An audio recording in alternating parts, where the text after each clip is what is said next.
Hola, Dios les bendiga. Les saluda Griselda Cruz.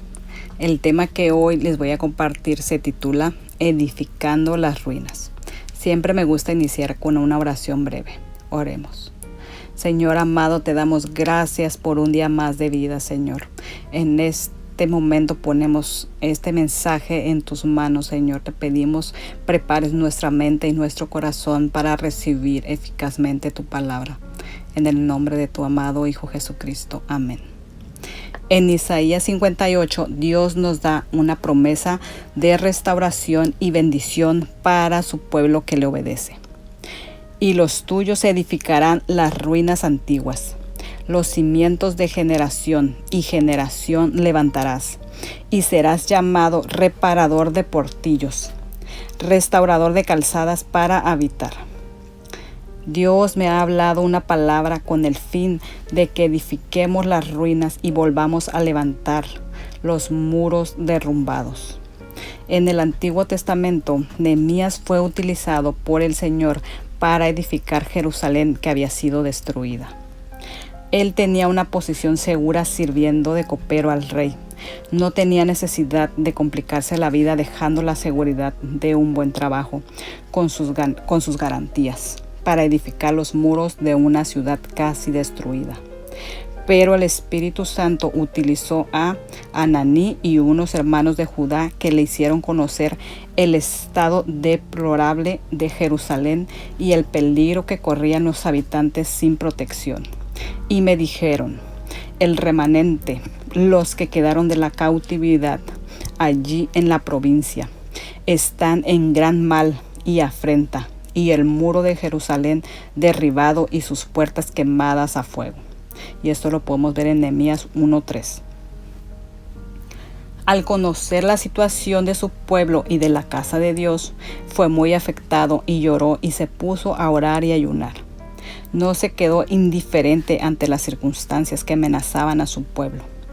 Cuando oí estas palabras me senté y lloré, e hice duelo por algunos días, y ayuné y oré delante del Dios de los cielos. Cuando el rey lo vio triste, cuando antes siempre estaba alegre, le preguntó qué le pasaba.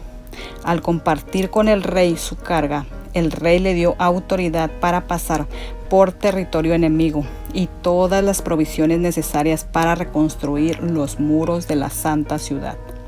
Al igual, nuestro rey nos ha dado las cartas, los evangelios y epístolas autorizándonos para pasar por territorio enemigo y todas las provisiones necesarias para reconstruir la iglesia y para protegerla de los ataques del enemigo. Cuando Nehemías vio el estado lamentable del pueblo de Dios, sin protección, devastado por las invasiones y en tanto peligro de ser atacado e invadido de nuevo, se le quebrantó el corazón y decidió hacer algo para reconstruir los muros y poner de nuevo las puertas de la ciudad. Los muros representan protección. Los muros son para evitar la invasión de los que vienen a robar, matar o destruir, tanto corporal, la iglesia, como individual. Necesitamos muros de protección para impedir el avance del enemigo de nuestras almas. Dios ha hecho provisión para proteger a su pueblo de los ataques y estrategias del diablo. La fe en la palabra y en el carácter de Dios levantan muros de defensa contra los ataques del enemigo.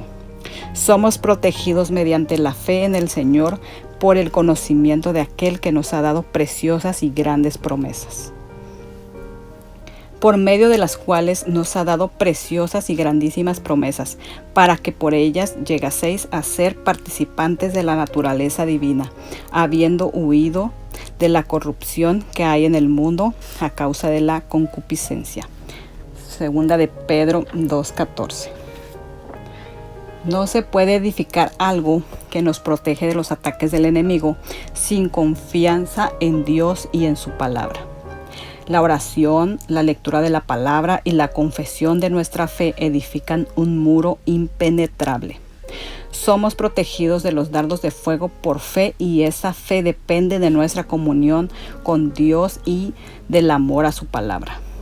La Biblia nos enseña que los muros de la santa ciudad son salvación y las puertas se llaman alabanza.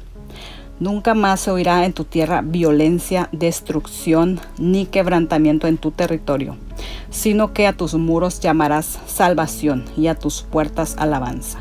Eso lo podemos ver en Isaías 60:18. La seguridad de nuestra salvación está basada en la obra que hizo Cristo. Y un corazón lleno de gratitud y alabanza impide los ataques del acusador. Las puertas se abren de par en par cuando el pueblo de Dios, con corazones llenos de gratitud, ofrecemos sacrificio de alabanza. Nehemías, al llegar a Jerusalén e inspeccionar las ruinas, reunió a los dispersados, a los que se libraron del destierro, y les comunicó su visión de restaurar los muros derrumbados y las puertas quemadas. En Nehemías 2:17 dice: ustedes son testigos de nuestra desgracia. Jerusalén está en ruinas y sus puertas han sido consumidas por el fuego. Vamos, anímense, reconstruyamos la muralla de Jerusalén para que ya nadie se burle de nosotros. Al oír esto, fueron animados y exclamaron: manos a la obra. Y unieron la palabra con la acción. Cada creyente tiene esta responsabilidad de poner manos a la obra, de quitar los escombros, de preparar la mezcla y de llevar las cargas necesarias para levantar los muros. Pero no hicieron esta obra sin oposición continua de sus adversarios. Cuando uno determina servir a Dios de todo corazón y ser usado por el Señor en su obra, vamos a encontrar oposición. El apóstol Pablo dijo: porque se me ha abierto puerta grande y eficaz, y muchos son los adversarios. Si tenemos una visión de lo que Dios quiere hacer, tendremos oposición, pero aunque habrá ataque, tendremos la victoria al final. En primer lugar, se burlaron de ellos, despreciando la obra que estaban realizando. Cuando Sanbalat se enteró de que estábamos reconstruyendo la muralla, se disgustó muchísimo y se burló de los judíos.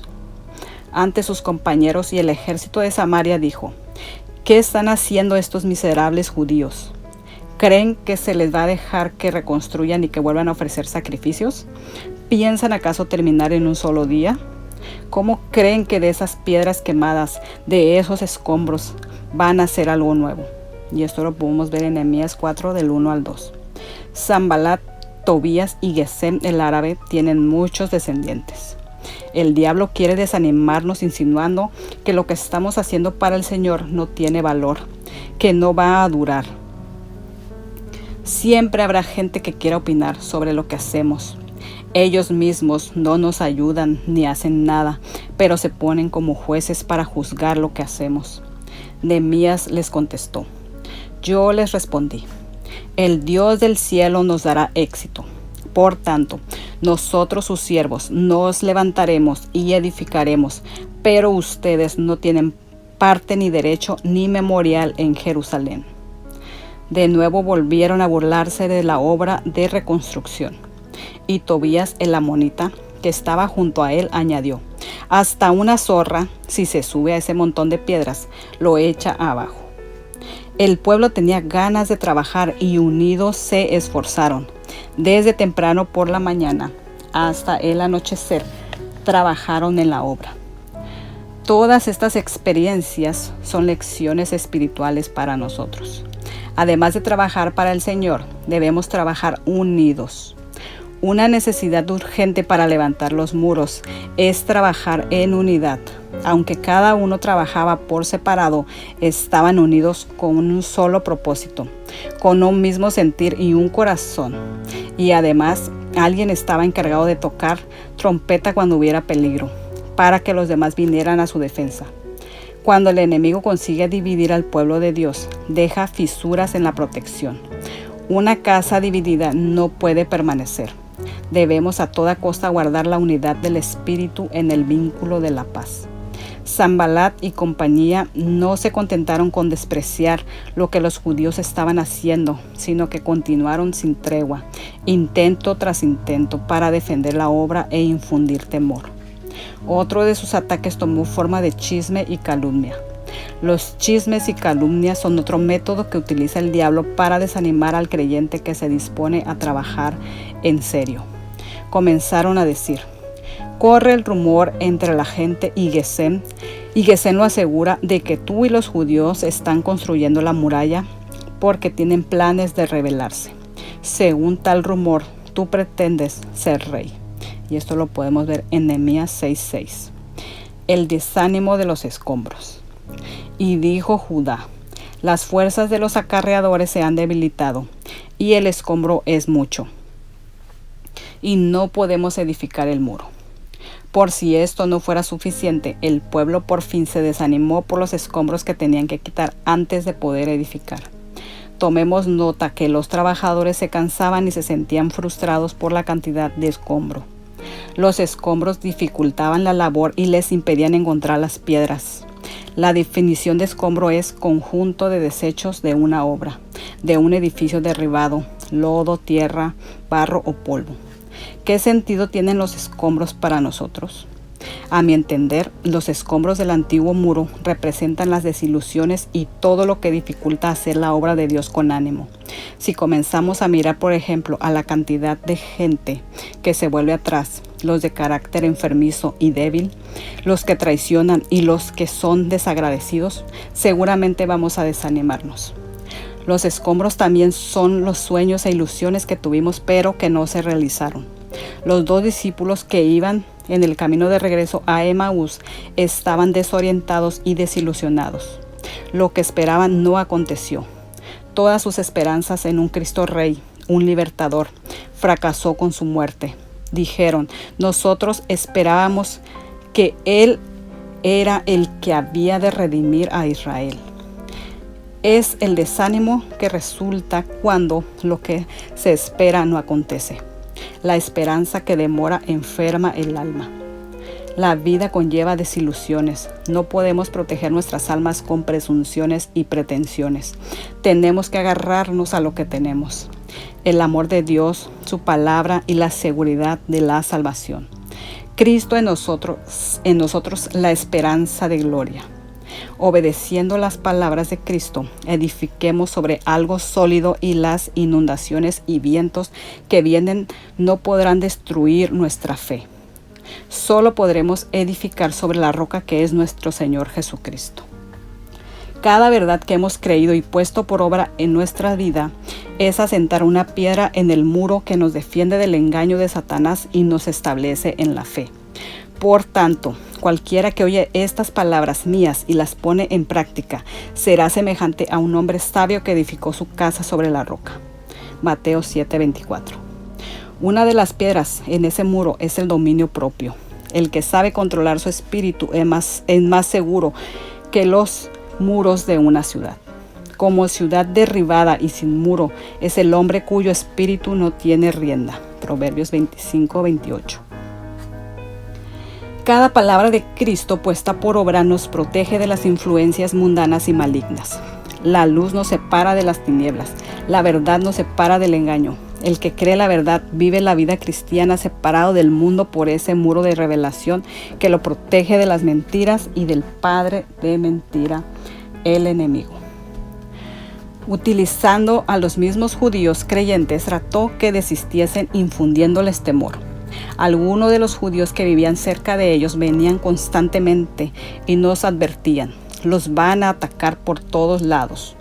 Nehemías, el hombre con la visión y la carga, el que inició esa obra, se dirigió al pueblo con estas palabras: después miré y me levanté y dije a los nobles y a los oficiales y al resto del pueblo: no temáis delante de ellos, acordaos del Señor, grande y temible, y pelead por vuestros hermanos, por vuestros hijos y por vuestras hijas, y por vuestras mujeres y por vuestras casas.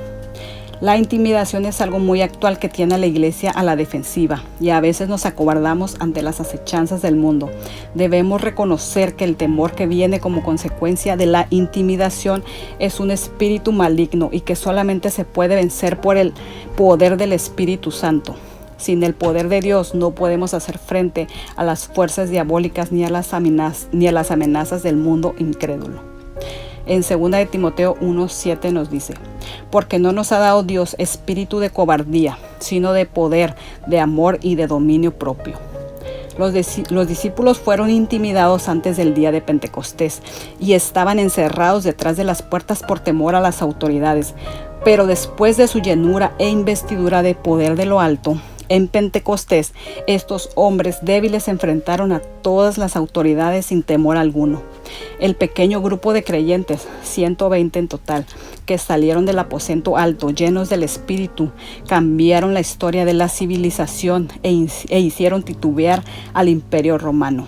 Dios dice: no es con ejército ni con fuerza, sino con mi espíritu, ha dicho Jehová de los ejércitos. La verdad hecha eficaz por el Espíritu Santo vencerá al reino de las tinieblas y establecerá la iglesia de Jesucristo en la tierra. Jesús nos dijo: toda potestad me es dada en el cielo y en la tierra. Por tanto, id y hacer discípulos a todas las naciones. Mateo 28:18. Estos discípulos, convencidos de la realidad de estas palabras, salieron con un solo propósito: el de obedecer al comandante del ejército de Dios y a la cabeza de la iglesia. Siendo llenos del Espíritu y convencidos de la autoridad conferida a ellos por Jesucristo, vencieron todos los obstáculos y las persecuciones. La historia de la iglesia es la historia de los que vencieron al maligno por la sangre del Cordero y estaban dispuestos a derramar su sangre por la única causa por la que vale la pena morir. Muchas iglesias se esconden detrás de los muros del templo y no se atreven a salir a buscar a las almas por el temor de quedar mal o ser ridiculizados. Pero nosotros no vamos a escondernos detrás de los púlpitos o muros, sino que vamos a salir y llevar la luz donde las tinieblas son más densas.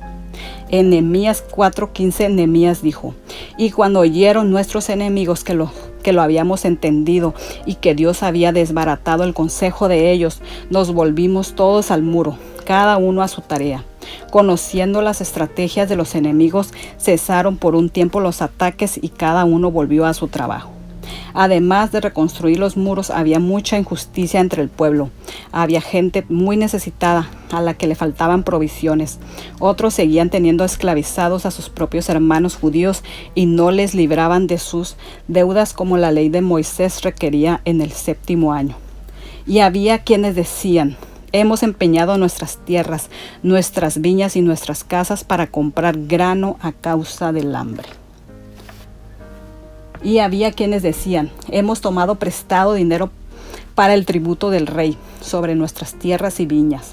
Ahora bien, nuestra carne es como la carne de nuestros hermanos, nuestros hijos como sus hijos. Y he aquí que nosotros dimos nuestros hijos y nuestras hijas a servidumbre, y algunas de nuestras hijas lo están ya, y no tenemos posibilidad de rescatarlas porque nuestras tierras y nuestras viñas son de otros. El reino de Dios consiste en justicia, paz y gozo en el Espíritu Santo. Cuando no hay justicia, no hay ni paz ni gozo. El Espíritu Santo viene a convencer al mundo de la falta de justicia. Cuando conocemos de las necesidades naturales y cerramos el corazón contra los menos afortunados, damos un mensaje muy negativo al mundo. El juicio debe comenzar en la casa de Dios. Cuando ya parecía que estaban terminando la reconstrucción, vino nueva oposición de los enemigos en esta forma. Sanbalat y Gesem enviaron a decirme: ven y reunámonos en alguna de las aldeas en el campo de Ono. Mas ellos habían pensado hacerme mal. Y les envié mensajeros diciendo: yo hago una gran obra y no puedo ir, porque cesaría la obra dejándola yo para ir a vosotros. Y enviaron a mí con el mismo asunto hasta 4 veces, y yo le respondí de la misma manera. Cuando Jesús fue tentado en el desierto, después de que venció cada tentación, leemos que el diablo lo dejó por un tiempo. Debemos estar siempre atentos, velando y orando, pues la victoria no viene sin luchar.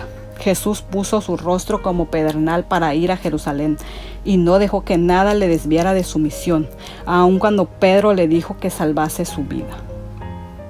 Los muros de nuestra alma son impenetrables cuando hay obediencia a Dios y cuando no permitimos que las puertas se abran al maligno.